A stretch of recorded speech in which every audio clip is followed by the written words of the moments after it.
Olá, sejam todos bem-vindos. Estamos aqui hoje com a gravação do primeiro episódio do nosso CuraCast, que é um projeto do GAT1 com o PET Saúde em parceria com a Secretaria Municipal de Saúde. Tá bem, galera? Hoje estamos com dois convidados muito especiais, certo? A primeira é a professora, pós-doutora e também coordenadora do curso de fisioterapia da Faculdade Rodolfo Teófilo, professora Juliana Maia, e também o professor Rodrigo Viana, que é professor dos cursos de tecnologia da Faculdade Multiversa. Sejam bem-vindos, tá? Gente, nós viemos aqui hoje com o intuito de apresentar principalmente as façanhas do GAT1, né, que tem feito, que fala sobre questão de diabetes, né, também doenças cardíacas e etc, tá? E eu queria que vocês me apresentassem mais ou menos o que é o Projeto Cura, como ele funciona. De antemão, gente, eu já falo para vocês que Cura é uma sigla, tá? Que significa consciência, união, responsabilidade e autonomia, que foi criado dentro do GAT1 a partir da tutela dos nossos preceptores, da nossa coordenadora, certo? E agora eles vão falar um pouquinho sobre esse projeto. Por favor, professora Juliana. Então, prazer estar aqui, obrigado pelo convite, obrigado pelo espaço e a oportunidade da gente falar o nosso trabalho do GAT1, né, do PET Saúde Digital, né? Então, assim, por que surgiu essa ideia do Cura? Porque a nossa linha de pesquisa são doenças crônicas, né? E o nosso recurso, o nosso protótipo, o nosso produto vai girar em torno de pessoas com doenças crônicas. Então, daí a gente sentiu a necessidade de conhecer essa população, né? Quais são essas doenças, quais são essas dificuldades. E aí o Projeto Cura, ele vem no intuito de, uma vez detectando essas dificuldades, trazer esse empoderamento para que essas pessoas realmente possam tocar os seus tratamentos de uma maneira mais contínua, com mais autorresponsabilidade, e que a evasão não seja algo que acabe interrompendo os tratamentos. Ótimo, perfeito. Quanto ao senhor, professor Rodrigo, gostaria que o senhor falasse também da sua visão do Projeto Cura, certo? E também como a integração tecnológica, que é uma das propostas do PET Saúde Digital, né? Como que ela funciona dentro desse projeto, que forma ela vem agregando? Primeiramente, é um prazer estar aqui com vocês também. Muito obrigado pela oportunidade. Eu achei assim, eu fiquei lisonjeado com a proposta do projeto em si, porque nós estamos cada vez caminhando para um mundo mais conectado, né?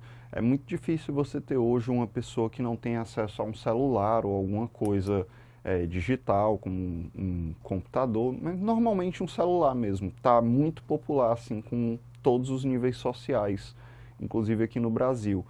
Então, assim, a gente está tentando trazer a tecnologia para conseguir agregar ali uma facilidade.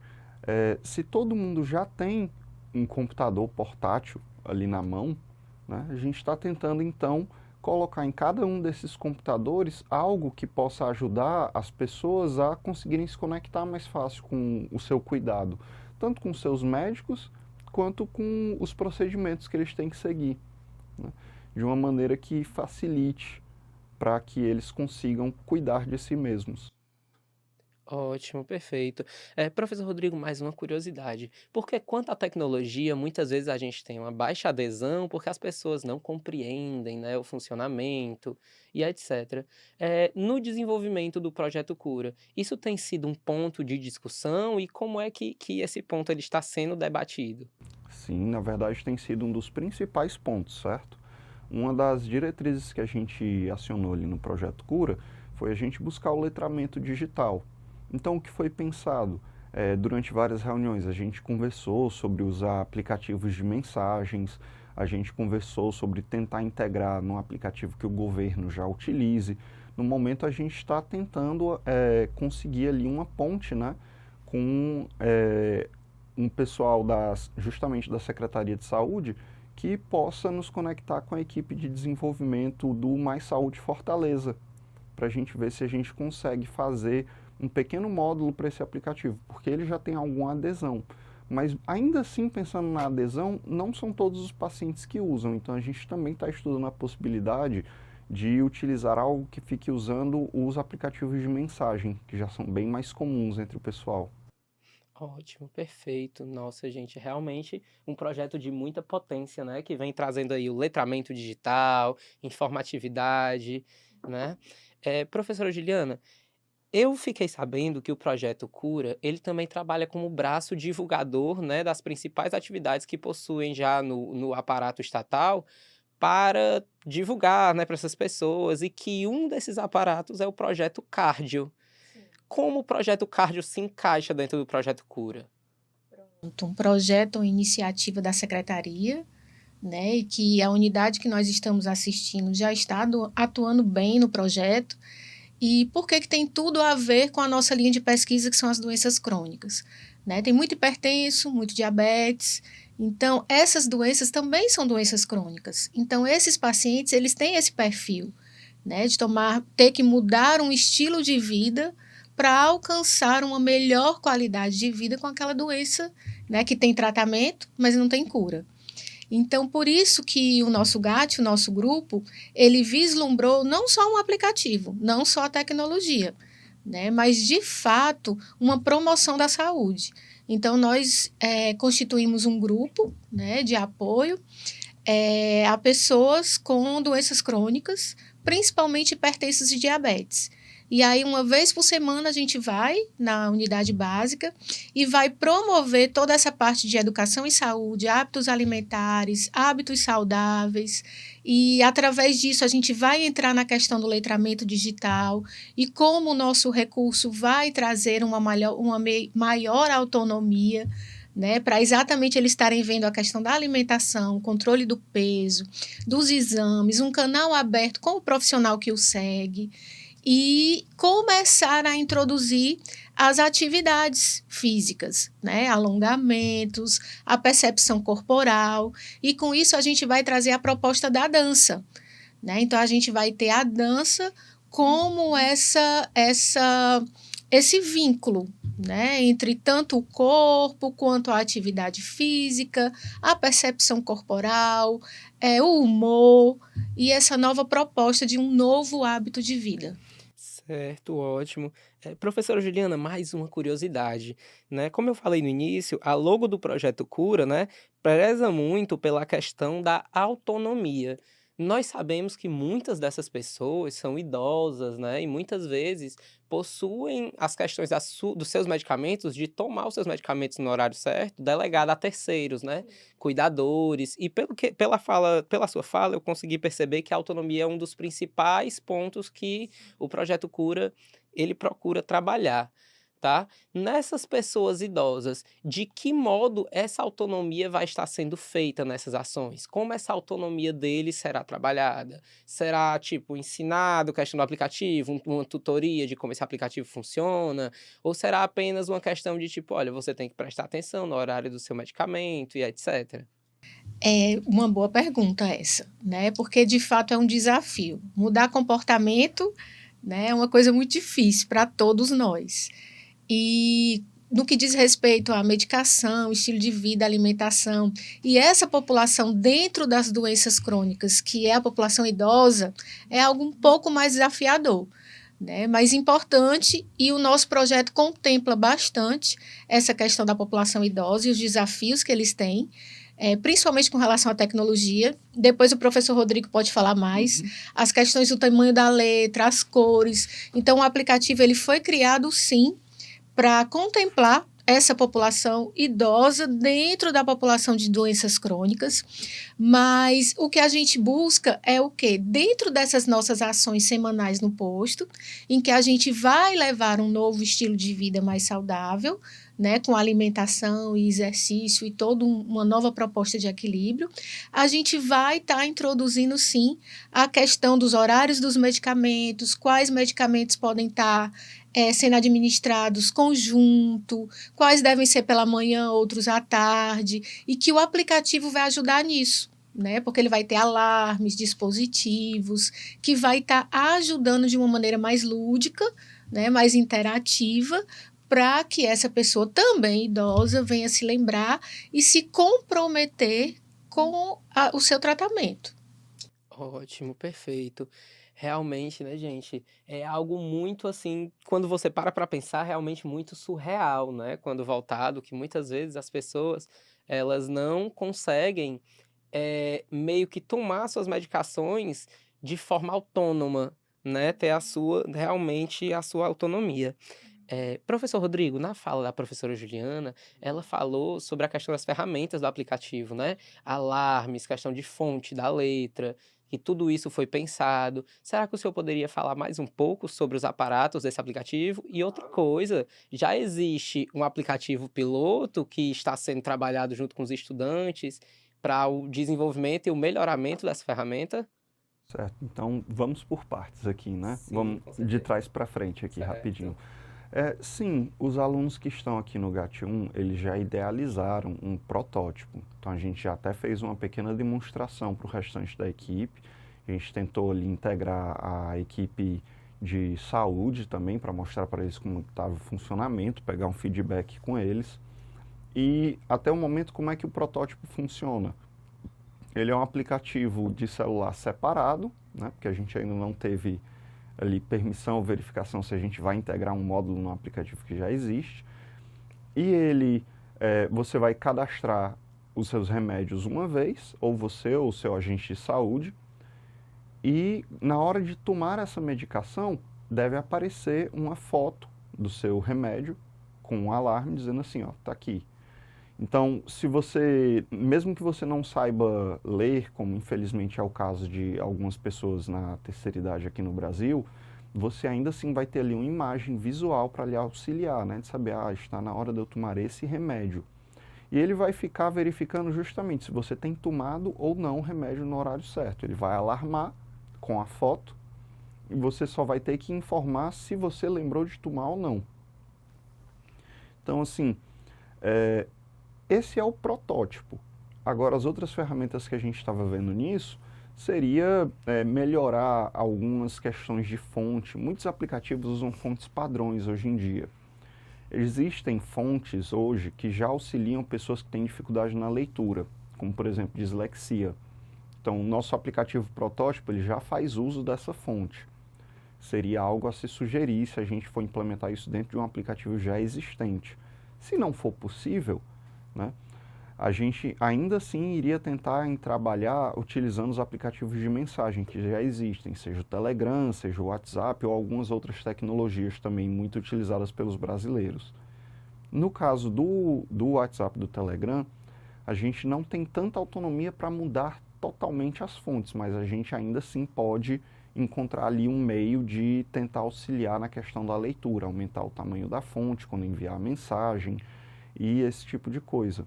Então, a gente tem estudado, a gente tem trabalhado, os alunos fizeram umas pesquisas em alguns artigos que já tratavam nesses pontos aqui no Brasil. Então, a gente já viu artigos publicados de até PETs passados, projetos que já foram homologados, que já estão aí, para ver, né, o que é que está faltando, o que é que a gente pode agregar de diferente. Sim, perfeito. Gente, fazendo um adendo aqui, tá? Inclusive, eles falaram, já existem realmente aplicativos que fazem parte disso, né? Um exemplo dele, nós temos o aplicativos voltados para a questão de mulheres grávidas, para acompanhamento de mulheres grávidas, né, professora Juliana? Inclusive, gente, uma curiosidade, a professora Juliana aqui é fisioterapeuta especializada em bebês, viu? Neonatologia, certo? Então, realmente ela sabe do que tá falando, realmente, porque, olha, tem feito uma revolução dentro do meio, tá bem? Professora Juliana, como a senhora vê o futuro da APS com relação a essas construções que estão acontecendo dentro do PET Saúde Digital, né? Porque a atenção primária à saúde, ela é, querendo ou não, algo assim que está ali no início de tudo, onde para que você tenha acesso ao aplicativo, para que você tenha acesso ao médico, para que você tenha acesso à medicação, você tem que passar por lá, você tem que ter uma atenção primária à saúde. Então, como a senhora vê essa integração na atenção primária à saúde e será que isso é realmente o futuro? Boa pergunta, Cadu. E interessante você falar assim, será que isso é realmente o futuro? Na verdade, isso já é um passado, né? Mas que infelizmente ainda não conseguimos fazer com que essa tecnologia toda, que muitas vezes a gente encontra no serviço terciário, ela alcançar a atenção primária, né? Então, assim, infelizmente, ainda é um futuro, né? A iniciativa do PET Saúde, ela é fantástica, porque você pega exatamente a academia, a faculdade, os professores, pesquisadores e alunos, né, a levarem esse pensamento, essas ideias, essa tecnologia, esses recursos que as faculdades e as universidades têm. Então, de fato, está levando isso para a atenção primária. Então, não só a tecnologia em si, mas o letramento, ou seja, o como utilizar essa tecnologia, o como ler, o como entender, né? Porque realmente, quando a gente chega nas doenças crônicas, que é a nossa linha, a gente tem uma mudança de gerações. Então, grande parte das pessoas na atenção básica com doenças crônicas são idosos. Então, assim, a tecnologia para eles não é algo que fez parte do desenvolvimento, né, como pessoa. Então, alguns, assim, mal conseguem fazer um Pix, né? Ou digitar algo no celular, ou usar o celular mais do que para uma ligação, né? Então, realmente é um desafio. Mas eu penso que é um desafio para o usuário, mas também é um desafio para os profissionais. Nós encontramos no nosso dia a dia de pesquisador na atenção básica também muitos profissionais que ainda não têm essa familiaridade com a tecnologia e os recursos tecnológicos que poderiam facilitar o cuidado. Então, são essas duas populações, não só o usuário, né, mas também os profissionais envolvidos no processo do cuidado da atenção básica. Compreendi, professora Juliana. Certo. Outra coisa que eu vi na logo do Projeto Cura é que fala muito sobre a questão da união, né? E a união, ela está sendo trabalhada não apenas dentro do desenvolvimento do projeto, né, com os preceptores e professores, mas também a união em relação a quem vai ser assistido por essa tecnologia que está sendo desenvolvida. Sim. Não é? De que modo essa união vai ser trabalhada? Será com grupos de discussão ou apenas com as ações que ocorrerão nos postos? Qual o intuito da implantação desses grupos dentro da APS, dentro da atenção primária à saúde, dentro dos postinhos? Bem, nós da universidade, das faculdades, da academia, né, estando dentro da APS, das unidades básicas, e dessa atenção primária, é exatamente essa união. É dizer, vocês não estão só. Né? Nós não somos os detentores do conhecimento, como vocês também não são os únicos detentores da experiência. Então, nós somos dois grupos que podemos ter trocas. Nós, da academia, também temos muitas experiências, né? Expertises no que diz respeito do fazer das nossas profissões. Assim como o profissional da ponta também tem muito de ciência. Hoje em dia, lê, né? Hoje em dia não, perdão, sempre, né? Ler, estuda e ainda traz esse conhecimento. Então, a união é exatamente esses braços dados. Não existe essa diferença. Academia, professor, pesquisador e o profissional que é o plantonista, né? Que é o contratado ali. Não, nós podemos fazer uma coisa só. Todos nós podemos realizar uma atenção de qualidade baseada em evidência e com tecnologias avançadas. Ótimo. Professor Rodrigo, agora eu vou fazer essa pergunta para o senhor, tá? E assim, é algo que me tocou muito quando eu vi, porque eu fui pesquisar quanto questões recentes relacionadas à internet e tal, e a gente sabe que no Brasil não é em todos os lugares que ainda se chega a internet de qualidade, certo? Então eu quero saber se está no projeto de desenvolvimento desse aplicativo, também nesse sentido, uma questão do funcionamento offline também, porque querendo ou não, a partir do momento que aquela pessoa idosa estiver em um local, ou aquela pessoa que não tem muito letramento digital estiver em um local que não tem uma rede de qualidade, será que ali o alarme do aplicativo ainda vai tocar avisando o horário do medicamento? Como é que isso funciona e como é que está essa discussão? Bom, nesse primeiro ponto, né, no protótipo que a gente já tem, ele já funciona sem a necessidade de internet. A internet só é necessária para baixar o aplicativo. Uma vez baixado, instala, pronto. Não precisa mais de conexão. a gente ainda está trabalhando para adicionar os módulos que vão fazer a conexão, que vão enviar as informações, para guardar essas informações do paciente num banco de dados. Só que isso ainda não começou, principalmente pela complexidade que a gente vai ter ali, né, da Lei Geral de Proteção de Dados. A gente não pode ficar armazenando dados sem ter cuidado. Então a gente está indo com calma, porque tem que fazer da maneira certa, ao invés de só já conectar e já ligar as informações dos usuários diretamente numa base de dados. Então, por enquanto, o protótipo ele só está com a gente aqui do GAT1, né? Ele não está disponível para ser baixado por qualquer pessoa. Então já tem essa primeira camada. Então, no momento, a gente não está trabalhando com a larga quantidade de dados. Agora, um ponto que eu queria levantar, que é lá do começo da nossa conversa, a professora Juliana falou uma coisa que eu achei muito importante, né? Que é muito difícil fazer uma pessoa mudar, adotar novos dados. E aí eu quero trazer uma frase que eu conheço também, que diz que a melhor propaganda é aquela que você não percebe. Então, uma coisa que eu acho importante das ações que são realizadas pelo Projeto PET, essa integração de ir nos projetos que já existem, participar, falar com a população, nos dá a possibilidade de entrar na rotina deles. Quando a gente entra na rotina da população, é que a gente consegue chegar ali, trocar uma ideia e falar: ah, você já ouviu falar nisso? Olha, deixa eu lhe mostrar esse negócio legal aqui. E transformar isso pouco a pouco no dia a dia da pessoa. Não simplesmente chegar, ficar atrás de um computador trabalhando por meses e chegar lá, ó, tá aqui, isso daqui funciona assim, treinar a pessoa uma vez. É muito mais importante, essas pessoas absorvem muito mais novos conteúdos quando a gente se torna parte do convívio deles, né? Então eles estão mais abertos a nos ouvir quando a gente se conecta assim. E essa é uma das partes assim que eu acredito mais importantes do projeto PET. Ela mostra para os alunos que estão no projeto a realidade e permite que eles se integrem com a sociedade que eles estão querendo ajudar. Sim, realmente muito importante, né, a integração com os territórios, né, isso porque, querendo ou não, cada território tem a sua especificidade, certo?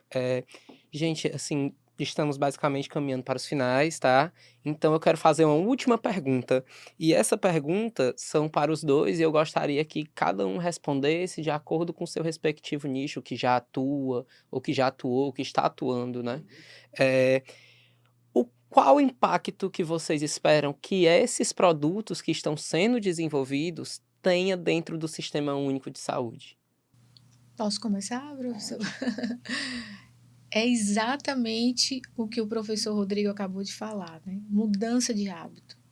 Mudar, transformar uma população para um nível mais saudável, com qualidade de vida, né? Nós temos recursos para isso. Nos nossos encontros, a gente leva lanches de baixo custo, mas com alto teor nutritivo. Nós temos uma nutricionista no nosso grupo.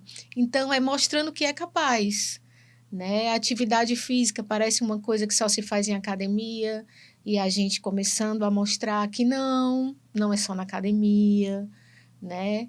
Então, as questões, assim, realmente ligadas a novos hábitos de vida. E também trazer essa desmistificação de que é impossível, né, tocar um aplicativo, é complicado, é chato, eu não quero fazer. Ah, esse negócio alarmando, eu não sei onde apertar. E aí vem, como o próprio professor está falando, a gente imerso ali em grupos semanais, ganhando esse letramento digital, não por imposição, mas por conquista mesmo, de que o usuário de fato vai ver que é muito melhor, é mais fácil, né, é mais prático. E aí esse é o nosso propósito, contribuir. Ótimo. Professor Rodrigo? Certo. Eu gostaria de conseguir concluir esse projeto que a gente tem no GAT1, tendo contribuído com uma nova ferramenta que possa ser adotada ali pelo SUS. Uma ferramenta que facilite a adesão, principalmente do pessoal da terceira idade. Para mim, se eu conseguir minimamente diminuir a quantidade de sofrimento, aumentar um pouco da qualidade de vida desse pessoal que precisa tanto de ajuda, eu acho que isso seria uma alegria assim, imensa para minha pessoa enquanto profissional. Ótimo. Pois gostaria de agradecer a presença dos dois, tá? Também quero agradecer a toda a equipe da SP4 por ter disponibilizado esse espaço, certo? E em particular ao nosso camarada José Pastinha, que está aqui com a gente sempre, construindo esses quadros, certo? Nos ajuda com tudo, desde o roteiro até as filmagens e a edição, tá bem? Então, muitíssimo obrigado a todos, certo? E até o próximo episódio. E outra coisa, gente, vamos contribuir cada vez mais para construir um SUS popular e também um SUS digital voltado para quem mais precisa. Mais uma vez, muito obrigado e até o próximo episódio.